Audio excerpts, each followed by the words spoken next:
নমস্কার বন্ধুরা, আমি উমেশের থেকে বলছি। আজকে আমি তোমাদের এমন একটা জিনিস করে দেখাবো যেটা ফেলে দেয় মানুষে, যেমন ফুলকপির ডাঁটা। এটা মানুষে ফেলে দেয়, কিন্তু আমি এই ডাঁটাটাকে সরু সরু করে কেটে নিয়েছি, আর তার সাথে মূলো কেটে রেখেছি, আর এখানে সবজি কেটে রেখেছি শিম, বেগুন, কুমড়ো, আলু। এটা দিয়ে আর কপির ডাঁটা দিয়ে আমি চচ্চড়ি করব। তার জন্য আমি একটা কড়াইতে জল বসিয়ে দিয়েছি, আর কপির ডাঁটাগুলোকে একটু সামান্য বয়েল করে নেবো। সামান্য নুন দেবো, দিয়ে এটা বয়েল করবো। তাকে এটা সামান্য আমি বয়েল করে নিয়েছি জলে। এই যে কপির যে গ্যাসটা থাকে ডাঁটার, সেই গ্যাসটা চলে যায়, এই কারণে একটু নুন জলে বয়েল করে নিলে কোনো গন্ধ থাকে না। এবার কড়াইতে আমি তেল দিয়ে দিলাম অল্প। তেলটা গরম হয়ে গেছে, কালো জিরে ফোড়ন দিলাম, দুটো কাঁচা লঙ্কা দিলাম। কাঁচা লঙ্কা থেকে একটা সুন্দর মিষ্টি গন্ধ আসবে। এবার সবজিগুলো দিয়ে দিলাম। একটু করে সবজি সব বেঁচে যায়, সেখান থেকে নিয়ে এই সবজি এত টেস্ট হয় যে তোমাদের বোঝাতে পারবো না। এবার এখানে আমি হলুদ দিয়ে দিলাম, স্বাদ অনুযায়ী নুন দিয়ে দিলাম, সামান্য ভেজে নেবো এটা আমি। এবার একটা কেটে রাখা টমেটো দিয়ে দিলাম, ছোটো টমেটো। কড়া ডাঁটাগুলো দিয়ে দিলাম। দেখো ডাঁটাগুলো একটুখানি ভালো করে দিয়ে তারপরে একটু সামান্য একটুখানি আমি নেড়ে চেড়ে নিচ্ছি।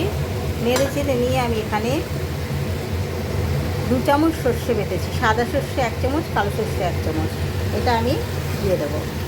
এবারে এটা একটু ভালো করে আমি নেড়ে নেব সর্ষেটা দিয়ে। আর এই যে সর্ষে মিক্সি ধোয়া যে জলটা, সেটাও আমি এখানে দিয়ে দিলাম।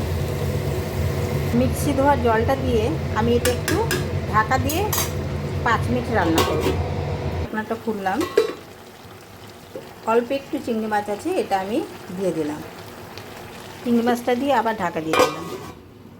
এবার এটাকে আমি ভালো করে নেড়ে চেড়ে দেবো। দেখো এখানে সবজির থেকে জল প্রচুর বেরোয়, জল দিতে হয় না, শুধু মিক্সি ধোয়া জলটুকু দিলেই এটা হয়ে যায়। যেহেতু আগে এটা ভাপিয়ে নিয়ে আমি ডাঁটাটা, মানে এটাকে বলা হয় অ্যাকচুয়ালি কপি ডাঁটার চচ্চড়ি,